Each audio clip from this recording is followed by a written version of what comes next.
saya Dinda. Bagaimana kabar Bapak, Ibu, dan Saudara semua? Semoga tetap dalam keadaan sehat ya sih, dan tetap semangat. Sekalipun kehidupan makin sulit sejak pandemi berlangsung, namun Allah adalah Allah yang baik, sehingga selalu ada alasan untuk bersyukur, dan rasa syukur inilah yang menjadi kekuatan kita untuk tetap optimis melangkah.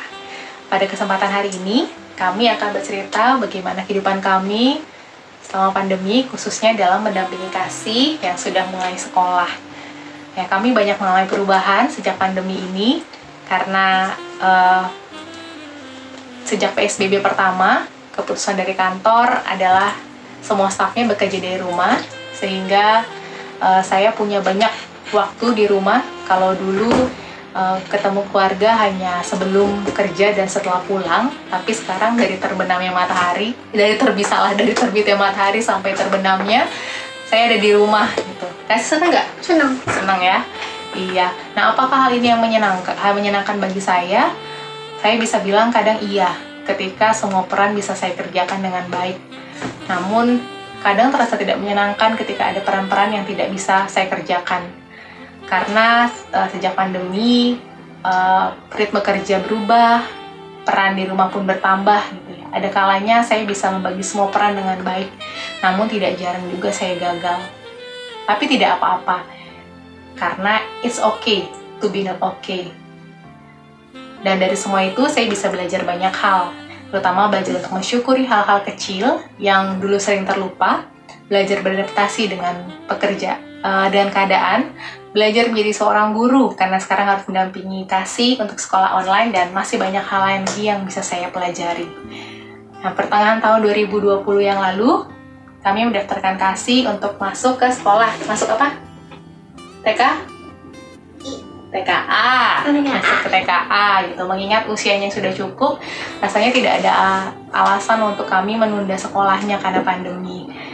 Gitu. Sehingga karena tujuan utamanya adalah untuk mempersiapkan mentalnya masuk ke sekolah dasar, sehingga pencapaian akademik tidak menjadi motivasi utama kami. Nah, karena kasih masih TK, sehingga untuk sekolah saya harus mendampingi secara full. Saya jadi ikut sekolah lagi, cuma bedanya kasih pakai baju seragam, saya enggak gitu. Karena saya harus bisa mengerti materi yang diajarkan, supaya ketika kasih bertanya, saya bisa menjelaskan apa yang disampaikan gurunya. Gitu. Apakah anak-anak bosan dengan sekolah online? Kasih gimana? Bosan ya? Ya, bahkan ada temannya yang kayak gimana sih? Ada dua temannya yang satu dia walaupun sekolah tapi dia malah asik sama mainannya sendiri. Terus? Yang dua, kalau disuruh jawab pertanyaan tapi dia tidak mau menjawab pertanyaan dari Miss. Dari Miss ya. Jadi kasih juga kadang-kadang merasa bosan nggak? Iya. Bosan ya. Iya, saya saja yang mendampingi gitu kadang merasa bosan, apalagi anak-anak yang harus di usianya yang mestinya bisa bergerak ke sana kemari, harus sekolah di depan laptop dalam 1 jam gitu ya. Itu juga sudah waktu yang lama.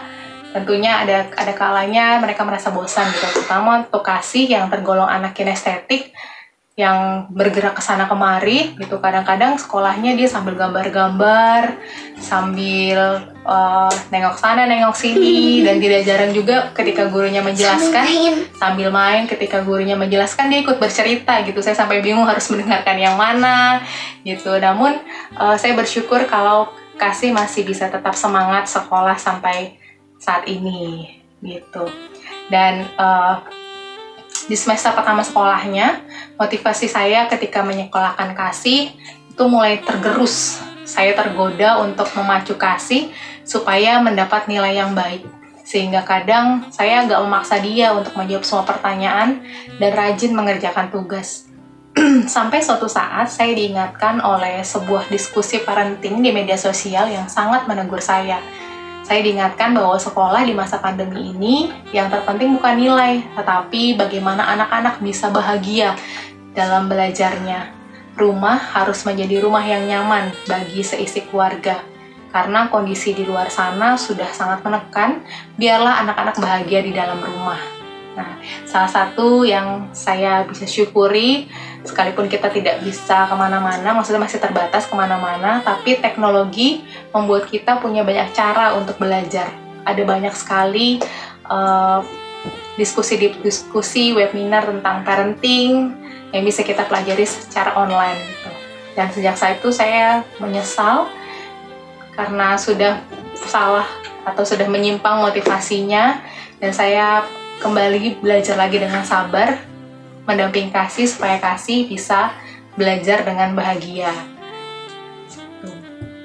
Jadi masuk ke semester 2 saya sudah mulai santai mendampingi Kasih dalam belajarnya.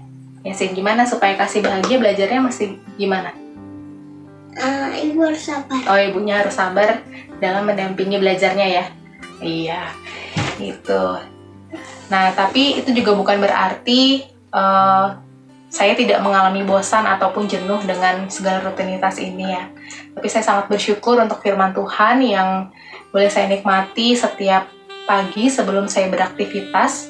Melalui firman Tuhan inilah saya banyak dihibur, dikuatkan, bahkan juga ditegur, sehingga bisa kembali menyegarkan jiwa saya. Dan saya juga bersyukur punya pasangan yang bisa saling backup, sehingga ketika saya lelah, jenuh, biasanya saya minta Kasih untuk didampingi sama siapa? Ayah ya, sama ayahnya sebentar, sehingga saya bisa istirahat sebentar gitu, untuk memulihkan segala kelelahan. Begitu juga dengan pekerjaan rumah, kami saling berbagi peran supaya setiap tanggung jawab di rumah maupun di pekerjaan bisa tetap dilakukan dengan baik. Jadi untuk para orang tua yang sedang mendampingi anak-anaknya sekolah online, tetap semangat. Semoga Tuhan berikan kita terus kekuatan, kesabaran dalam mendampingi anak-anak, supaya anak-anak bisa sekolah dengan bahagia, dan kita pun bahagia melihat anak-anak belajar dengan baik. Dan untuk para orang tua yang harus tetap bekerja dalam masa pandemi ini, juga kiranya tetap semangat.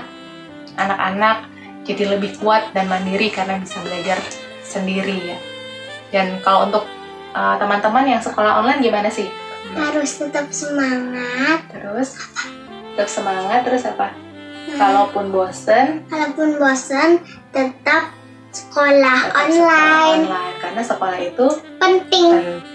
Jadi semangat untuk kita semua. Semoga kita bisa melewati pembelajaran online ini dengan baik, dan anak-anak bahagia, orang tua juga bisa bahagia. Terima kasih, semoga sharing ini memberkati.